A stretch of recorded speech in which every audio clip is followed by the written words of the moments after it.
are listening to the Startup Scale Up Show, a podcast that inspires entrepreneurs to create meaningful businesses and pursue their passions. My name is Demi Samande and I am a furniture manufacturer, best known for documenting my move to Lagos, Nigeria for hopes of business opportunities. And I'm sitting down with entrepreneurs from across the continent to talk about their process, the lessons they have learned, and how to make real impact. Welcome to Susu.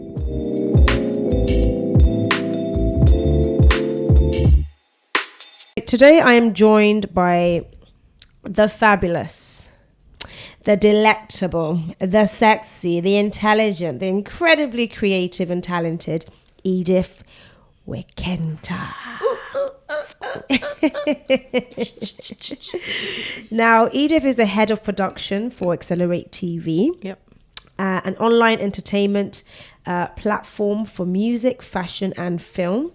Edith is also a very, very talented actress, isn't she? Why are you squinting? Because, do you know what? I've not even finished the intro. Sorry, finish. Papa squinting like, what are you talking about?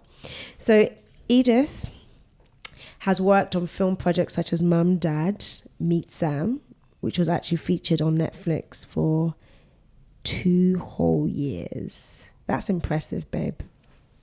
Is that a little dance? I'm not just a bougie princess. She's also worked on projects such as Pray, Unspoken. And you basically lived the life of an entrepreneur as well as a 9-to-5, career climb type of chick, right? Yes. I was going to say BAD, beep, beep, TCH. I am that bad. You're the baddest. Yeah. So we're talking today about entrepreneurship versus the career climb. And I thought that you'd be a fantastic person to have this conversation because you've pretty much lived the both lives, haven't you? And you know firsthand what it is to work for yourself. Yep. Having an idea, having a passion, and really just want to just run with it. And then falling more into that sort of, I don't want to say confinement, but the structure of working for a company, a business, and is it a multinational that you're working for at the moment, or is it more of it's a creative platform, isn't it? It's a creative platform, but it's powered by Access Bank.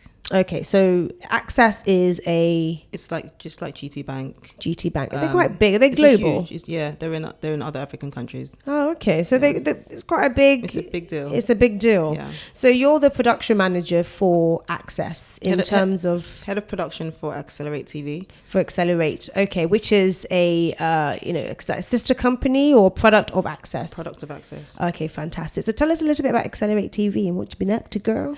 Okay, so I joined Accelerate TV April last year, and Accelerate TV is, like you said, an online platform where our key focus is to engage, entertain, and empower young people.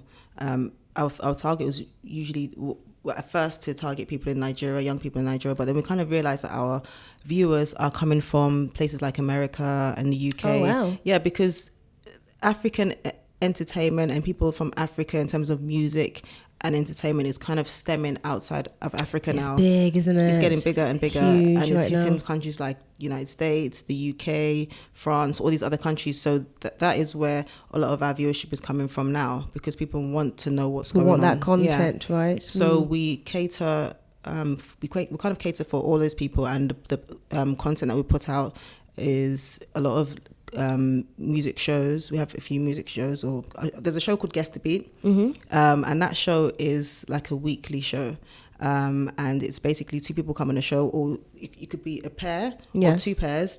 They'll play the beat and you have to guess the artist and the name of the song.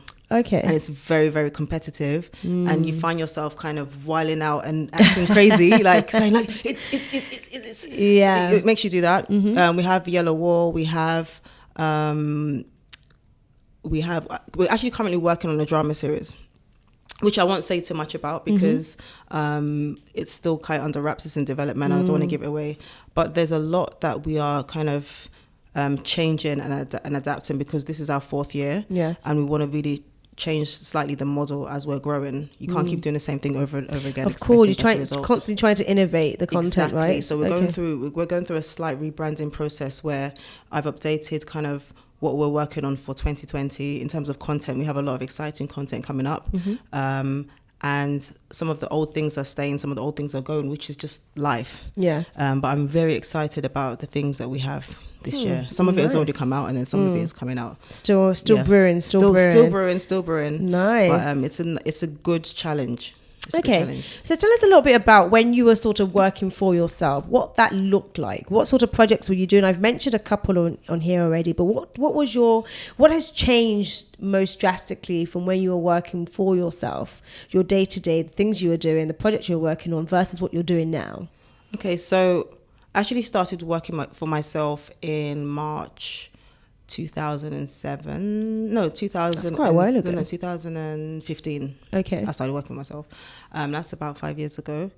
And I actually finished my 6.5 years stint at Channel 4.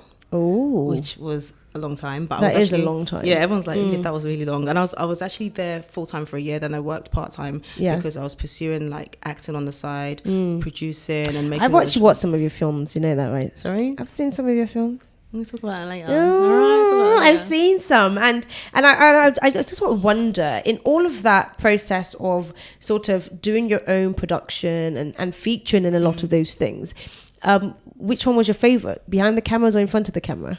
Do you know what? I think now I would say behind the camera. Okay. But then I would say in front of the camera. You've got a taste of the power, haven't you? Yeah, it's not even power. I think it's more not having to wear makeup, not dressing up, wearing slippers and telling people to move around. No, I think it's, for me, I'm very much a all hands on type of person. So I wouldn't just write a script. I would also like to see it through, even if I'm not the one directing it. Okay. Do you know what I mean? And over the years, my passion for acting has kind of, I wouldn't say dwindled, but it's been taken over by writing and directing and being more of a creative controller for a piece of content. Yeah. So if I have a film idea, I would literally be the person that maybe comes up with the idea or sits with somebody else and we kind of together come up with the idea. I'd actually rather do that than acting it.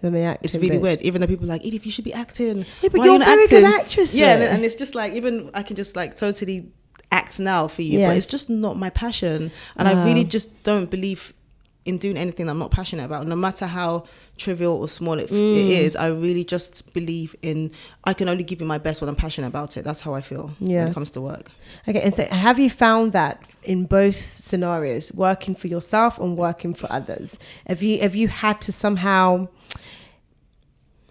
I don't know, I guess what I'm asking is, in terms of discovering the passion within whatever you're doing, did you discover a passion on both sides, or is it you're more passionate in one area than the other? So when I discovered that I wanted to be more behind the scenes when I was working independently by myself, when I left Channel 4, and I decided that I wanted to actually, I didn't really have a plan. I was just like, well, if they're not going to give me the sabbatical that I've asked for, that's God telling me to leave. And I left. Yeah, I was like, so basically, we had shot Mum, Dad, Meet Sam, and that was due to premiere in July here in Nigeria. But obviously, I was in the UK. Yeah. And I said to them, do you know what? I need time off so I can prepare for the premiere and all that kind of stuff. And they were like, okay, how much time do you need? And I was like, 6 months. And they were like, oh, we can give you 6 weeks. And I was like, 6 weeks. And I was like, well, I'm leaving. And I left. And the egg on my face, the slight egg on my face was no premiere. I was like, so I was like, shit, if anybody asks me about this premiere, that's like it never actually happened. It never actually happened. I mean, the film just released because the actors, I can't remember, I think it was the actors weren't available. There was just a lot of issues, do you know what I mean? And I was in London. And my producer, Segilola, she was also in London when the film just released here in Nigeria in July 2015. So after all that talk of sabbatical and all my chest, no premiere, I was like, oh my God, no one can ever ask me about this because that's embarrassing.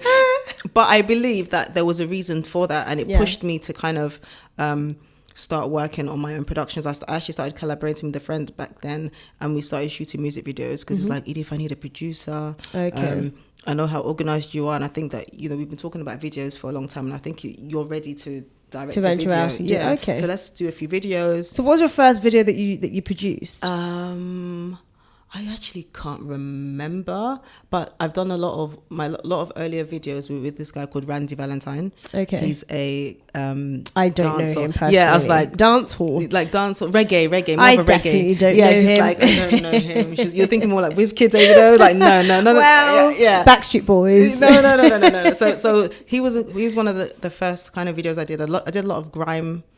Grime videos artists. in the UK, Okay. urban videos, and those were the kind of videos that were kind of easy to come by because my producer, my partner at the time, business partner at the time, he knew a lot of those contexts, and he was like, oh, by the way, people keep sending me DMs on Facebook or messages on Facebook that they want to shoot Afrobeats videos. I said, what year was that? Me.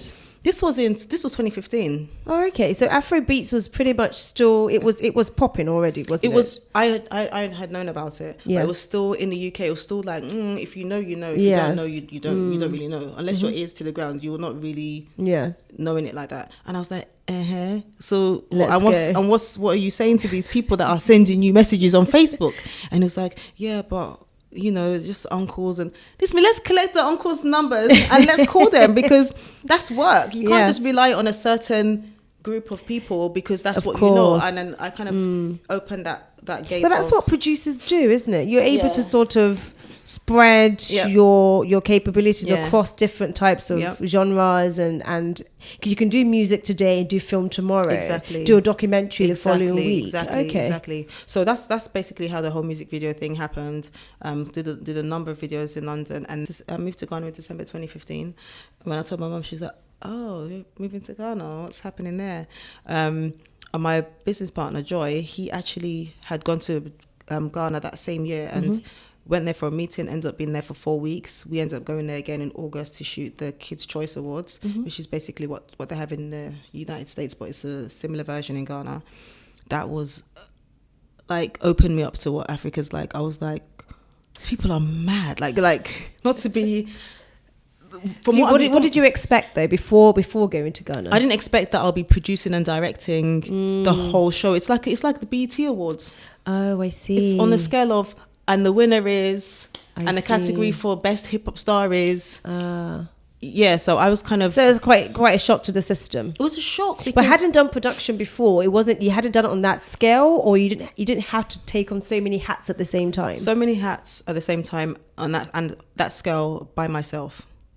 No supporters. I mean, like, there's no staff. I was like, so just you and the cameraman. It was just me and the stage. No, so it was myself and him, and then we had a few other people. But they had literally hired the both of us as like, okay, you're the producer and you're the vision mixer. So any particular reason why they did that? Because it's not lack of organisation and lack of planning and lack of all these. They didn't understand how much work it entailed. Yeah, you're doing a show. You need a full team. You need a floor manager. You'd need a producer. You need a director. You need a vision mixer. They're all completely different things. I'm not the same person that will now find out who the next act is coming out on a stage. That's not my business. My business is on the so I'm running. I realised I was a headless chicken at there. I was like running back and forth. I was like, switch camera, switch from 1 to 2, 3, 4. And I was just like, no. By the time it had finished, I'd had like a listen headache, but I was like, this is crazy. But did you make it work? We made it. We had to. It still went out on Joy TV. Was it live? No. Oh, okay. We recorded it and then sent it to them and they played it. But that was my first slap of Africa. I was just so has it gotten better ever since then? Or you're finding yourself, you're still dipping in and out of those disorganized scenarios? I think it's gotten better in a sense that on my side, I'm prepared. If there's a production, I would ask the necessary questions that I need to ask because I'm being hired for a particular job. So if I'm producing, I need to know what needs to be produced, what's the budget, who's it for, when's the deliverables. I'd have to find out every information and know what my job is. And then I would have to put a contract in place or an MOU so that we know exactly. Is that how you're operating, having worked for yourself, or is that how you're operating when you're working for a company like Accelerate TV? That's how I operate having worked for myself. Because working for yourself, it teaches you things that you can't learn those things when you're at a company because you're covered. Well, this is it. Do you understand what I mean? Yes. And I've done both pieces. I've been at Channel 4, freelance for 4 years, which was I was just naked in the world, literally naked like in the world, butt naked, like doing everything myself, negotiating myself, making sure that I had a next job or a next job, or everything was basically on me. And then coming back from that to now come back to a job. Yes. I've kind of done a 180 or 360. So what would you say is maybe some of the pros and cons of, let's start with the pros and cons of working for an organization. Okay, so the pros of working for an organization is, I would say, structure. There's some sort of structure in place, which means that you're not by yourself. You have a team, or you have a manager or boss or whatever, and you can kind of do things as a team, as a collective. So if you're working on a production, you kind of have your own crew there, you have your producers, there's like a full support. Yes. Another pro is that you don't necessarily have to go and source work. Okay, yes. So that's like projects like now at Accelerate, there's people coming to us all the time saying, I've got an idea for a show, I've got an idea for this, or for our own platform, this is the things that we want to do for 2020. So we're not short of ideas or short of things to do for the platform. Another thing is pay. You have a salary. Well, this is it. If you're working for yourself, I was actually talking to another guest about about some of the the disadvantages of working for yourself. Money is always a concern. So when you're working for a company,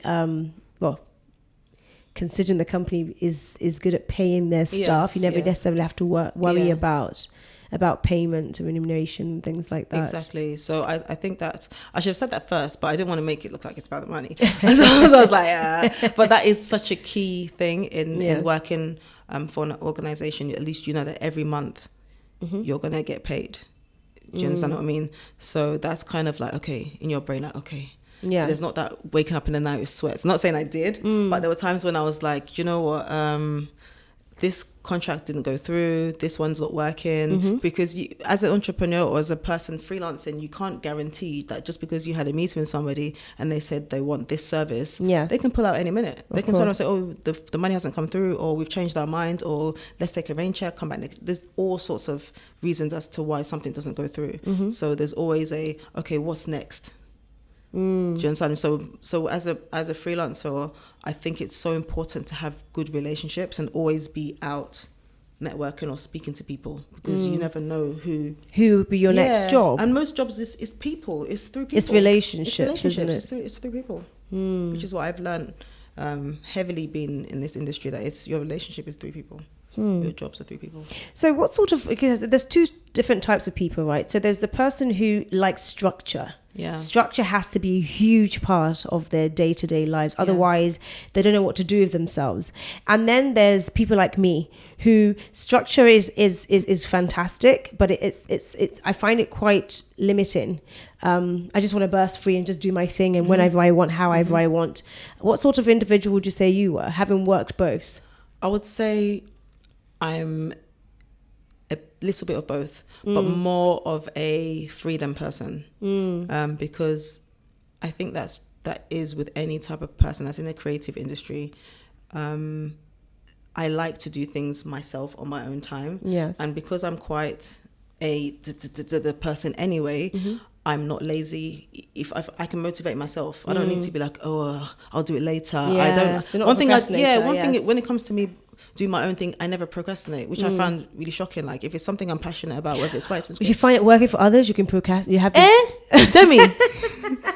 then I now get angry at myself for not doing what I should have done on Monday, and it's Wednesday, and maybe I'm now rushing to do it, and I have a meeting, and I'm thinking, why didn't you just do it on Monday? Why didn't you do it? Yeah. But say on Monday I had other things that were more pressing or whatever, and I was just like, I'll do it later, and then that later never happens. Do you understand what I mean? But I think that, just to answer your question, that I am definitely more of a myself type of person. I do like working on my own time.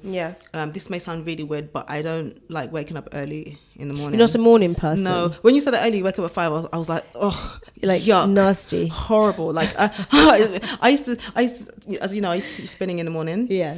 Which meant I would wake up at 5, like 5:20. That's ridiculous to do such a heavy activity. Yeah, and I was like spinning is not just a case of just doing a couple of stretches and doing a bit of yoga. No, it's full on teaching. Like, come on, guys, you're spinning. Yeah, spinning. So, and I realized that it's really the early mornings that I don't. That's okay. You discover that's what you hate most about it. Yeah, it's early mornings, and I'm a night. I was gonna say night horse, but that sounds wrong. But I'm a night crawler. Just crawling in the night. That sounds bad as well. Night horse or crawler? Which one are you? More of a horse or a crawler? No, but I sleep late. In terms of work, I can work up to 2, 3 I'm like 3 that as yeah, well. Yeah.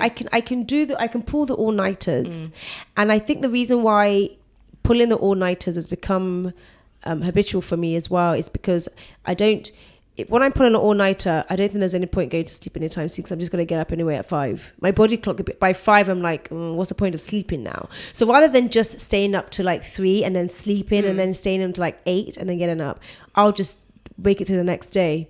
Because my body's naturally wants to start stirring by that 5 a.m. Yeah. So it's like, why would I go to sleep at 3? What's the point? I might as well just keep going. Just have... And then crash. Well, it usually takes me a couple of days, so probably about 3-4 days before I can crash. Of being... I'm an architect. So literally years of studying architecture trained my body like this. You just stay up throughout the night for days on end. I won't tell you what we were doing while we were staying up. There was a lot of coffee and stuff involved. Yeah.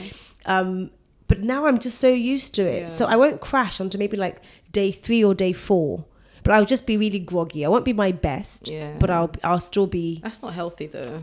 It's not healthy, but I'm so used to it. I'm super used to it. I don't believe in the whole, I'm going to sleep at 3 a.m. in the morning and I wake up again at 6, 5. Yeah. Start stirring. So the thing is, okay, as it is now, because of work, I try and go to bed by 11. Between 11 and 12, I try and go to bed the latest. 11, 12? Yeah, 11, 12, because I wake up One early. of my friends, Demola, told me he has to be in bed like 10 o'clock every night. Yeah, that's a bit babyish. 10 o'clock? that's a bit babyish. I've just started literally working by 10. You close in the office, maybe staff leave about that sort of 5, 6. Yeah.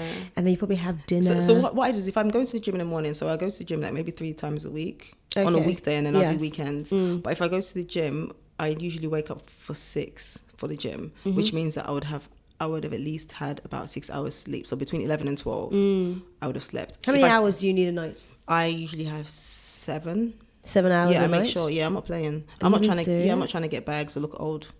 I used to be like 6 hours, 5 hours sleep and you're dead. No, I'm not trying to do that. No. Do I look like all that sleep when you're thrown in the coffin? I'm not doing that. I'm resting now. Yeah, I'm not trying to look like the money I'm chasing. 8 hours for me. I feel guilty sleeping 8 hours. Not 8 hours. I do 7. It's close to 8. Yeah, 7, 8. If I can get 8, I feel guilty. If I could do 8, I'm excited. Wow. 6 hours, I feel like okay, you're pushing it. 5 hours, that's a mess. I can imagine literally waking up even more tired. If I do 8 hours, I feel like I've overslept. Yeah, no, I do on a good day, average day I do 7 hours. I remember when I used to work, I won't say where, when I first moved to Nigeria, I was on 3 hours sleep. Yeah, I was consistently. On 3 hours. That's quite I was 3 serious. hours, and I dropped so much weight, and I was just. Did you stressed. like it though? I hated it. You hated the weight loss? No, I like the weight loss. You like. Yeah, but it wasn't like a. Oh, you like the thick thighs? No, it wasn't a curvy weight loss. It was you look sick, or you've lost a lot of weight. Not that type of. Oh, you've got hips. Hips don't lie. You got thighs. It was like, whoosh, bum in. Nothing to know. Okay, I understand. Exactly. Ah, all right. So some of the cons to working for other people, would you say? Okay, obviously, time schedules. So that's a big one actually. You have to be on somebody else's time schedule. Yeah, that I would hate that. I'm still battling that. I struggle even with my husband when he says, "Babe, you've got to be on time." Yeah. Babe, we have to be there at this exact time. I'm just like, I'll take my time, thank you. My brain's like, now going back to bed. Nah. Yeah. I won't even go to bed. I'm back on that laptop and I'm going to keep working. I know you and your laptop. Me and my laptop, honestly, it's my first marriage. My husband, honestly, every other night he has to confiscate it. No, we've had battles. It takes a laptop. And not only does it take the laptop, he hides it. See? And you're like, babe, where's... Babe, have you heard our conversations about the laptop? No, but I can imagine, because I know how you are. You always... Give me another hour. I've got to finish this task. I would say time is my biggest issue or my biggest gripe or whatever that word is, because I'm so used to being able to do things. I can start working at 10, I can start working at 8, I can start working at 7. That flexibility, right? If you had a rough night, you should be able to sort of, you can just decide to work from bed for a few hours. So when I was freelancing, I would be at a coffee shop, I'd be at home, I'd be anywhere, as long as like I have my laptop or my notebook internet, or whatever, and internet, that's the key thing, I'm good. And I prefer, another thing as well is location. Obviously we have an office and a studio space, so having to be in every day is obviously a different type of expectation, which is reminding me of when I was at Channel 4. And I kind of, it must have been nice working at Channel 4 though.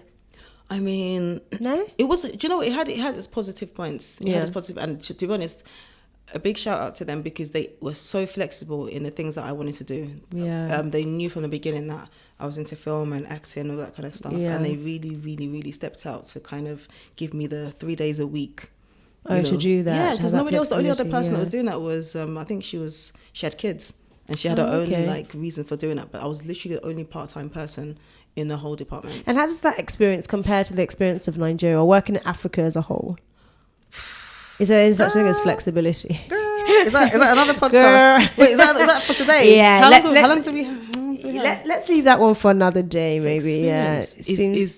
Is you can't compare it. It's so different, and I'm still like learning to like. So my thing now is, and it's been for a while, is like I actually can't shout. I don't shout. I know, we've had this conversation, haven't we? Yeah, I can't shout. You're like that silent boss, silent but deadly. It's the eyes. I give them the eyes. Like if someone's late, this is what you're getting. Then you sit at your seat, and I'll stare at you for at least 30 seconds. I won't say anything. Oh boy. And that's it, Just talking about the cons for you, other than sort of the rigidity of working in an office, I would imagine office politics. Oh my God, my eyes just rolled in there. The politics, without me going into it, and the bureaucracy. This one I know about, because I have run an office, so I know, I can see it in my staff as well. Listen, Demi, I'm like the simplest. You guys call me the bougie princess, but I'm actually very simple. I'm a very simple. No, in terms of work, like okay, forget like I don't like this or like that in terms of food. Yes. But when it comes to work, I am very simple. Like I don't play. If we're saying that this is the concept, this is what we're doing, this is pre-production, whatever. This is I'm very simple, and I know what I'm doing. So when we get a request or we have to do something and there's bureaucracy involved, I just don't understand. I just can't understand that. But did you experience that at Channel 4 as well? Yes. Yes. Is it worse or better in Nigeria? I think the politics is different. Do you even understand the politics here? I'm just like, because I always have this thought. Without going into detail, it's just like, it seems more personal here. I feel like I don't understand it, and it's just so weird. And it is weird. And I'm just like, I'm so not a political person in terms of office politics, that I find it shocking that anybody would want to like say, okay, I think it's a cultural thing. I think it's the culture nuances, isn't it, that you don't quite understand. Yeah. And I think it will come. The understanding will come with time. I've never worked in an office in Nigeria, but I hear about it. So do you know what it is? You know how London is. You could be working with Gary. Gary's in his 60s or he's in his 70s. I will not call Gary Sir. I will call him Gary. Yes. Do you understand? Or Maureen has been in the office for 60 years. She's been in HR for 100 years. Yes. Your name is still Maureen. Here, at a certain point, we're calling her Ma. Not everywhere, not in all places, but they still want that kind of respect to go with some sort of... Yeah, I think today it goes a long way, doesn't it? It goes, just call her Ma. Like, obviously, in my organization, we don't have to do all that. Yes. But within Nigeria, there's still that kind of, those nuances where this person is here, you need to give this person respect. And I'm just like, I respect the person, but we're still trying to get this job done. But I wonder why it's so closely linked to respect, that sort of title. Because I find a lot of the time, my staff call me Ma. I don't think it equates to respect for me, because I find that they're disrespectful in other ways. Yeah, no, they call you ma because they know that you're their boss. Yes, that's it. That's all it is. Yeah, that's all. It has it's nothing to do with real respect. No. It's just ma. Just what's told. You know. So here, a lot of things is you're doing this because you're told to do it, as opposed to why am I doing it. There's no one asks questions. Oh, why am I calling you ma? If you said to me you're gonna call me ma, and I'll be like, why am I calling you ma? Like, I would have to question that. Asking somebody to call you ma is very different from them just initiating it themselves. Yeah. I think here it's almost automatic, isn't it? People just hello ma, yes hello ma, ma, yes yeah, ma. And that's just part of Sometimes respect. I even get sa. Oh really? Yeah, I do. Glass of whiskey I think it had nothing to do with my voice. I feel Oh. like sometimes they just mix it up so much. Oh, yeah. okay. So it's but then it's a weird place to be, because I see a lot of disrespect. Yeah. Even with the intent of the respect. Yeah. Does that make sense? Yeah, of course. And sometimes I question why the importance for you to call me this ma, because like you said, it's cultural. It's a cultural thing, isn't it? Like dating, I wouldn't even go into cultural differences, but a lot of it is respect your elders, respect the person above you. This person has been here for how so and so years. What's your definition of respect then? My personal definition, I know that was probably rhetorical, but my personal definition of respect is treating people the same way you like to be treated, regardless of their age, class, gender, their position in the company. Yes. I don't care if you're the gatesman, or you're the person that is driving, or you're the person that is serving me food, or you're Dangote. I'll greet you and talk to you all properly. Yes. And I just hate when people are treated less than because is he not the driver? Is he not? That is a thing. Hurts me, and I get so angry. But let me tell you the flip side of this, and I don't know if let me try my best to try and explain this in a way that you would understand without me getting misunderstood. There's a certain degree of leave it as it is. Because once you start meddling with it, you run the risk of really inviting a lot of more than disrespect. It now becomes, it's almost like giving permission for them to now disrespect you. Yeah. Let me give you an example. A couple of years ago, I said to my staff, please don't call me ma. Please stop calling me ma. Yeah. My name is Demi. Yeah. And some were like, oh my gosh, really? Should we? And some were like, oh, okay, I'll try it. Because they wanted to be cool as well, right? Yeah. So it became Demi this, Demi that. Yeah. And then what I noticed in one particular person, after she started calling me Demi, she was now doing different things as well. Like if I say something, she'll do the eye roll. Or if I ask her, okay, can I come over? Yes, in a minute, I'm coming, Demi. It's almost like we've opened the floodgates to God knows. It's almost they don't if you don't keep that that conditioning, barrier, that if you remove the barrier, it's Open almost floodgate. like they don't now know where the line is drawn. Yeah.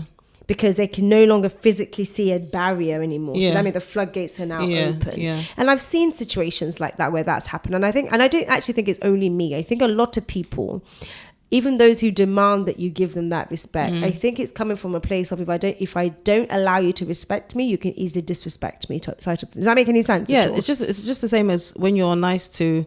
I wouldn't even say the word house help or one of these people. Like if you're, what I found is give them what's the term for what? When you say give him a rope or take a mile? Give him an inch or take a mile or something. Yeah. So I remember when I first was like traveling to Nigeria, and I had a situation. I think my friend was going off about her house help or whatever, like her maid or whatever. And I was just like, oh, why are you shouting at her? Why are you being so harsh? You know, I was just coming from a British point of view, and she goes, Edith, she's done this, she's done that. And I was just like, do you need to shout, kind of thing?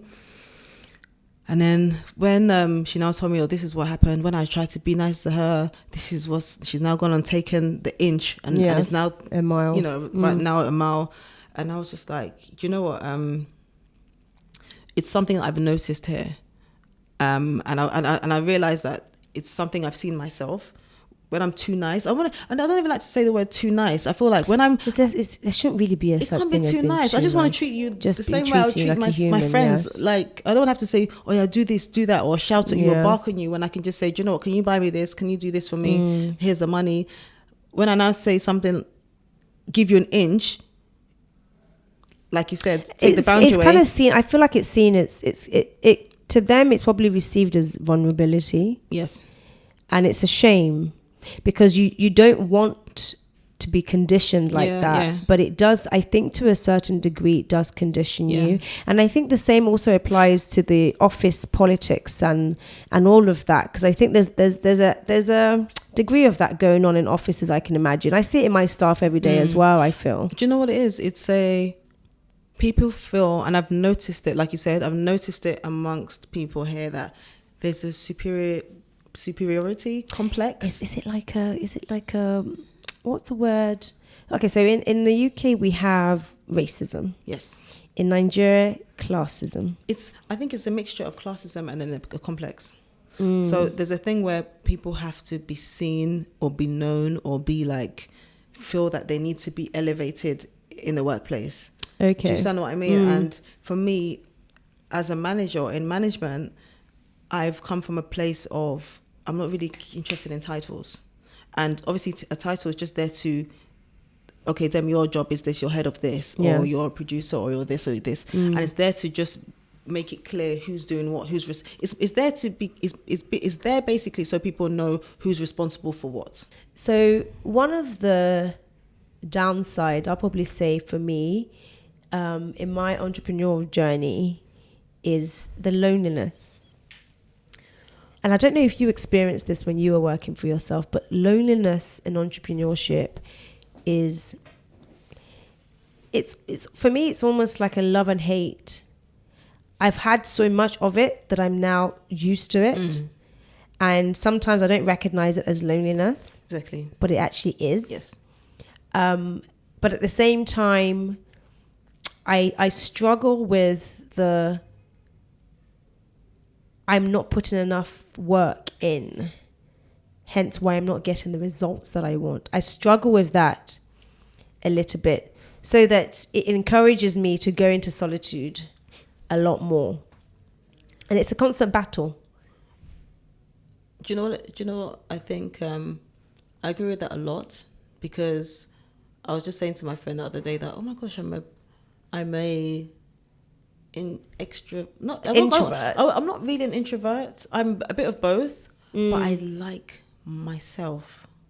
That's quite nice. My own company, and then I like my own company to a degree where I'm just a bit like, this is a bit weird. You really like yourself, don't you? Not in a vain way. Not even like, oh, I don't want to be. You're just comfortable. Very comfortable by myself. Like I can literally be at home for, like, say, like I'm off. I can be at home for like 3 days. I could do a week. And no, that's me trying to play it down. Yes. I can do a month. Since I'm sounding crazy. Viewers are like, this girl's crazy. Like I can be by myself, and I'm not like, and you're shit, good. I need to be around this person, or I need to, like, I am very, very, very comfortable in my own skin, being by myself. And sometimes I think to myself, does that make me strange? Do I have not a condition, but is there something that I'm not looking for anybody? I think you're just really self-aware, and you generally just like yourself. You enjoy your own company. But with me, it's not like I'm sitting by myself, just sitting by myself. I'm doing stuff. So I wonder, for me, if it's a case of I actually like my own company, or I'm just too busy working. So what if you don't work? I feel agitated. No, say like let's just say, for example, you've killed it, you've reached all your sales. It's not possible. No, it's with God, everything is. See, that's something in Nigeria. We call God for no. There's with God, through Christ, it's all possible. So let's just say you've killed it. You've sold so much stuff, and maybe it's time for Christmas break. Yes. Your husband has traveled, for example. Let's just say he's traveled. You meet him in travel to go. Wait. We are going together. Let's just say you're meeting him there in like 5 days. Yeah. So there's a 5-day window of maybe you being by yourself. And there's work has more or less killed itself, like in the sense that you've made all the sales, bonuses, blah blah blah, and you've shut down for the year. Yeah. Okay. So that 5 That's a day good picture. Yeah. So that 5-day window of, maybe you just tidied up things before the holidays, and you're going to meet your husband, is, let's just say, you're not working. To be fair, what would I do in that time? Edith, where are you? Are you in your bed in your brown pants? Yeah, that's what she said to me. Edith, you're home in your brown pants.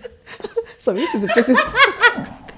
Are you coming out? You coming out for drinks? No, I'm being serious. When I have moments like that, I want to be with my friends. Yeah. I usually feel like, because I'm not that readily available for them. So the moments I have those moments to myself, I want to share it with them, and I want to be with my friends. I want to see how Edith is doing. Yeah. I want to see how this is doing, that's doing, and just genuinely just be with my friends.